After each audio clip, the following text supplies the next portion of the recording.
Okay, I am live. Hello, you lovely lot, and welcome to episode 6 of Thrive Live. Now, this is a bit that I normally give you my business and professional title. I'm not going to do that this week. I thought it was really important to just say that, when you strip all of that away, all of the titles and the roles and those types of things, all that I am is somebody that is figuring out everything the same as you are, figuring out how to navigate best this person and this life. And really, I'm just coming in to share with you just the things that I have found on my journey that have helped me navigate all of that in a more easy and more joyful and more powerful way. And this week, I really wanted to talk with you about the topic of self-love. And what I feel or I have found it really truly takes to love self. So the thing that I've learned and the secret, right? I made it this big thing, the secret to really loving yourself. The thing that I found is the most vital thing to have if you are going to really commit to the journey of loving yourself, because it is a journey. And that is to be able to love yourself in all of your entirety. So all of your entirety without condition. So that means to love and accept yourself and all that you are, the light and the dark, especially the dark, the clear days and the messy ones, especially the messy ones, and the days when you are sweetness and light, and the days when you are irritated and short-tempered, sad and low, especially on those days. But we often don't. Okay, so we often don't love ourselves unconditionally. We're often very conditional with the approach to ourselves. And I really started to wonder, why is that? Like, why is it that we can't love and accept ourselves for all that we are? Why do we find that so difficult? And what I found is that we are taught really early on to love ourselves conditionally. And it kind of starts maybe around religion, right? So, you may or may not have gone to church, but religion is all around us. And if you look at religion, we are taught the story, the message really early on that we're born sinners, and we must repent, all of that stuff. And if you look at the messaging behind that, it really does say you are not enough, you are not good, you have to do something in order to be good, to be lovable, to be accepted. So it kind of begins with religion. And then the other place where it is very, very early on is with our parents and the people around us. So we all know, we can remember when we were little, when you were a really, really good girl, when your mum and your dad used to pat you on the head and you could feel their love and you could feel their acceptance when you were being a good girl or good boy, and then, but when you weren't, you got sent to your room. When you were sad or you were angry or you were doing something that was not acceptable, you were sent to your room and you could feel the love and the affection withdrawn. You were just punished by it. And so when we look at kind of just the framework, the culture around us, there isn't really anything that shows us really early on that who we are as we are, all of who we are, is okay and lovable and to be accepted. All of those spaces and places that bring us up and nurture us early on, there's nowhere in that that teaches us to be conditional, unconditional with ourselves.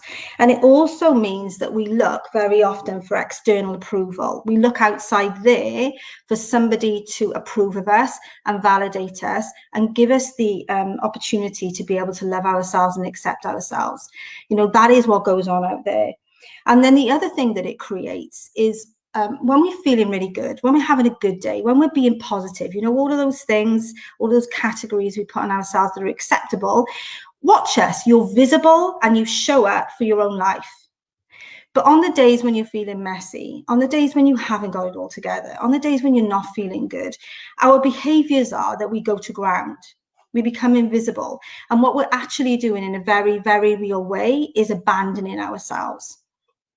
Now, what was really interesting for me today is I have woken up not feeling great.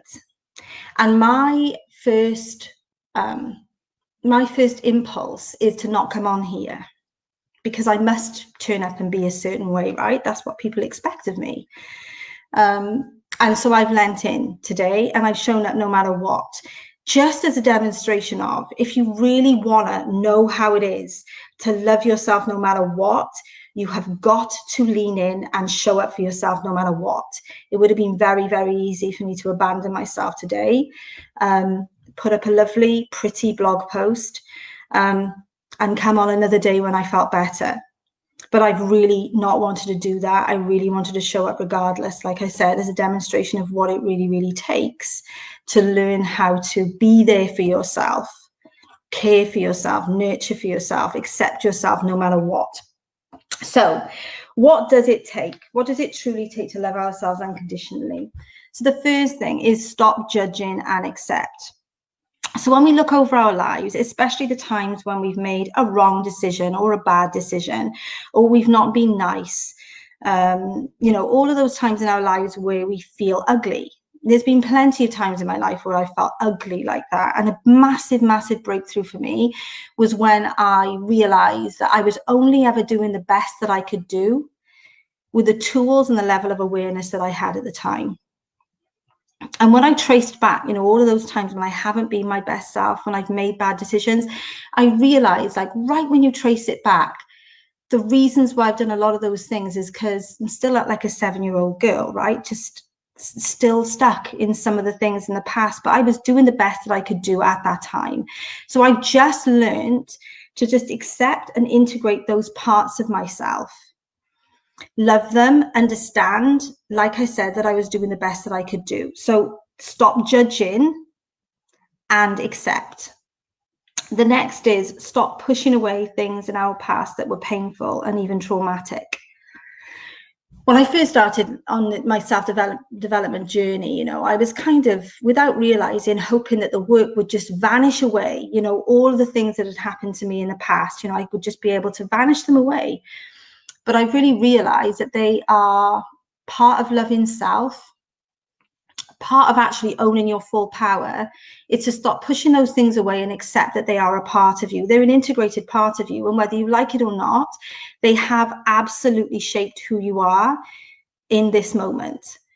Actually, when I did that and I look back at some of the most painful, most difficult, most traumatic times in my life that were not pleasant when I was going through them, when I look at the way that they've shaped me in the most beautiful way. There's no way that I could be as empathetic as I am. There's no way I could listen like I do. There's no way that I can understand another like I do if I had not gone through those things.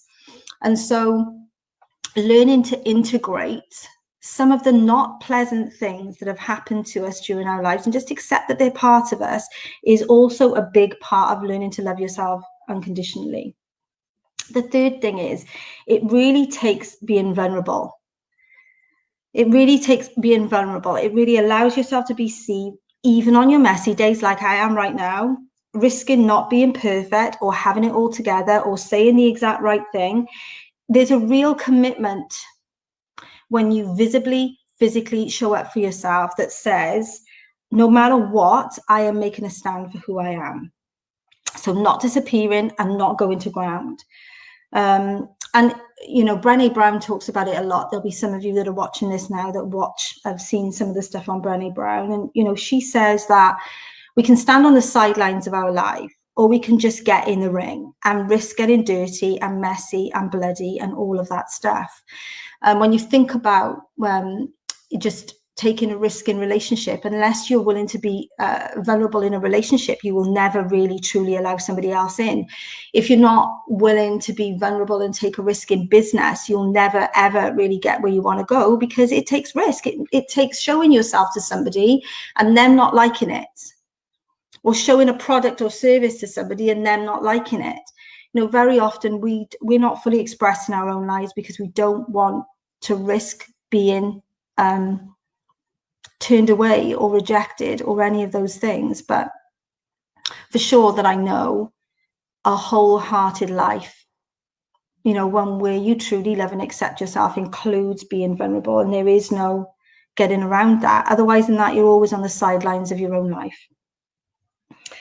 And number 4, it takes a commitment to yourself that you will nurture and care for yourself unconditionally and that you will not abandon yourself. You know, I'm putting this in steps. It isn't in steps. It's just like a day-to-day commitment to be with yourself no matter what, I guess. I think the thing is we're not taught that we're enough right from the beginning, that we're not taught that we're enough, that there is no proving to do, that we are loved no matter what, but we are. I mean, the truth of that is that we really are, but we've got to be that for ourselves. We've got to learn somehow to be that for ourselves. So that is it from me today. That is all there is. You may or may not have seen that I'm opening my doors again to the Thrive community that I run. It's opening this Wednesday. It is a community of women that I could not be more proud of, because all of the things that we talked about today, or I shared with you today, they're in that space learning to be that for themselves and learning to navigate life and business from that place. It is just the most loving, non-judgmental, empowered space that I am both proud to have founded and actually really be a member of myself. That's been part of my vulnerability as a coach. We show up and we should know everything. And I know for sure that other communities that I've run before, I've been in, and I've been in a very comfortable space because I am the coach, I am the teacher, and you are here to learn something. And my journey to really allowing myself to be supported and seen is to create a community that I'm not scared to be a part of, that I'm not on my best game all the time, that I allow people to see that I'm not so great sometimes. And so that is opening on the 11th. So if anybody wants to speak to me about how that community is, then please do reach out. I will put a link into the comments box as always, for you to be able to book a call or something with me. Okay, I hope you're all good. I hope you all have a good Monday. And no matter how you are today, whether you're positive and bouncy or you're sad and tired and maybe a bit angry, my biggest wish for you is that you can love yourself anyway. Over and out.